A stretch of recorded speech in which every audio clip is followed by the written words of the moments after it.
కనుమాను గురుదేవులు నాయద పలికిన సీతారామ కథ నే పలికద సీతారామ కథ.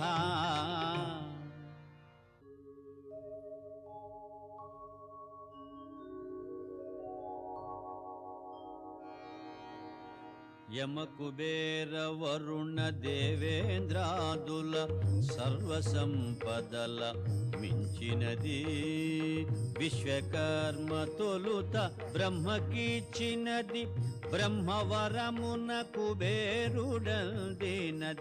రావణుండు కుబేరుని రణమందు ఓడించి లంకకు గుని తెచ్చినది పుష్పకమను మహావిమానమది మారుతిగాంచను అచ్చరు పొందే.